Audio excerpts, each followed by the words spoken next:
Hello, I'm looking at architectonic patterns using the really cool program Substance Designer by Algorithmic. I think that's how you pronounce their name.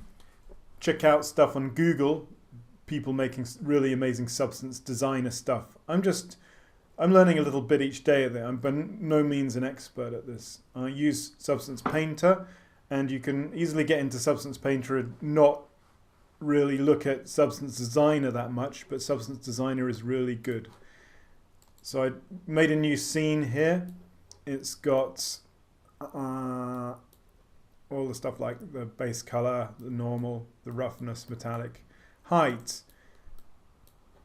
I'm not so much interested in the 3D aspect. I'm more interested in making a pattern here that you can actually, Substance Designer is very versatile because you can output the actual 2D image as well as the maps. Well, that's obvious because the maps are 2D images, but you see what I mean. So you can use it for abstract designs as well. And I'm particularly interested in making things from my traditional drawings. So many of you know that I do a draw every day. I've been doing it for about a year, nearly 2 years now. And I put that on Instagram and Twitter. So I'm really interested in especially the abstract work, how I can make more patterns using Substance Designer and how I can take it into a really cool digital program like this and see what I can do. So first I'm going to import one of my draw everydays. So you can either go up here, but you can go onto this part and just press space, type bitmap. Now it doesn't have to be a bitmap obviously, but that's just to show you where to find it. So I'm going to go to learning, which is here, because I'm actually learning Substance Designer. And this is a draw every day I did earlier. Double click on that. Let's link resource. And at the moment it's coming in like that for some reason. So I'm go up here and I make it a uniform size. And you can see this is quite good because it's got a line here and here. So these should link up. And it's got abstract line here. This one's actually called Butterfly, inspired by the summer, which is meant to be the summer now here in Scotland, but it's not really summer at all. And I've got an invert grayscale here. So again, it's also already set up. So again, you just type it in, invert grayscale. So obviously that's obvious what that does. It inverts the image, and it should invert the image. And I'm gonna go to see why it's not doing that. You have to, let's delete that. And okay, let's take it back to here. So let's go invert grayscale. Oh yeah, the reason why it's not coming in sometimes is really bit tricky-ish stuff. Sorry about that. So you go to grayscale here. So the invert grayscale recognizes this is the grayscale. So now that's inverted the grayscale. Yeah.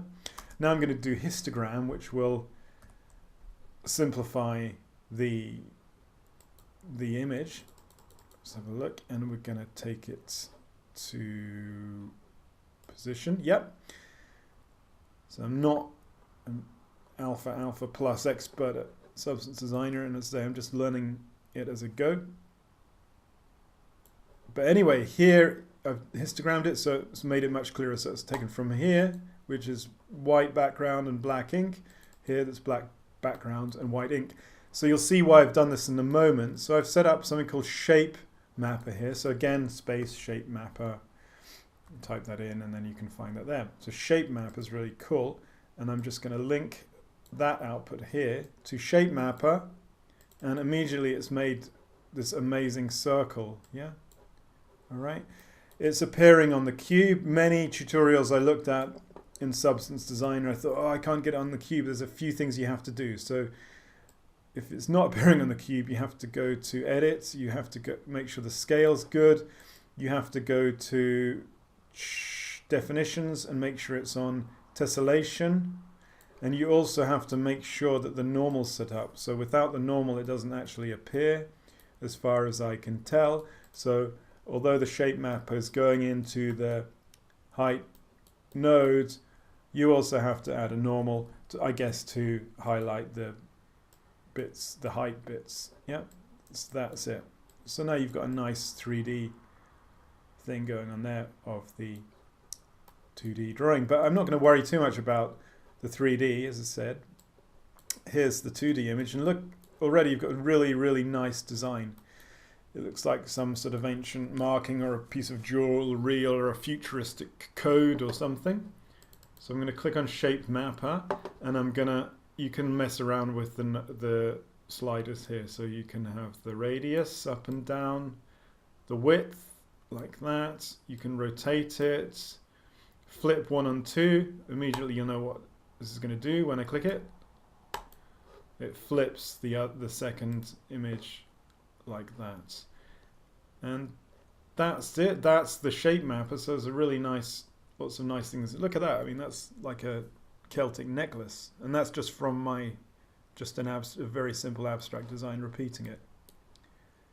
Let's delete this node, and quickly before I go, and there's so many other nodes that you can mess around with, and you can do so many things. You can do 3D things with it, make it look like an etching on some material that's aged, like it's been chipped away in rock thousands of years ago, blah, blah, blah. Let's put it into a tile generator. So tile generator generates a tile. And what I've done, okay, I'm going to delete that because I've been editing that. So I'll press space and tile generator again. And it's normal tile, so I'll link that to that, pattern input 1. And when you're beginning, you'll often think, well, why is it not linking that to that? And what you do is you go to pattern here and you go to import. So you soon get used to it. So this is now it looks like a textile design. So again, lots of opportunities for things like textile designers. So it's not just computer games and things. And symmetry random, let's look at that. So that's turning the symmetry around, it's lovely. Size, you can warp the size a bit, like so. You can scale it, so you've got, look, there you go, that's lovely. That really starts to look like a nice scarf. You could make a really nice design based on that. Or you can scale it up even more. So again, that gets a bit more messy. You can scale random like that. So that's scaling. And you can offset it a bit. You can offset random. So you can see vertical offset, that's made it more chaotic. So there's a whole range of things you can make, and so many uses you can use for making patterns in substance design, and not just computer games and films as substance design is often used for, but especially textiles, art, prints, patterns, wallpapers, just designs, and anything like that. Opacity there. So just from a few nodes, I'll take the node set up here, just from bitmap, invert grayscale, histogram scan, either tile generator or Shapemapper, it's coming up with so many more possibilities, and there's infinite other ones. So if you haven't used Substance Designer before, I'd recommend checking it out. And that's all for me. So thanks very much, and happy architectonic pattern making, jamming. And I'll try and make another video next week. And check out www.3zuni.com for my sci-fi project.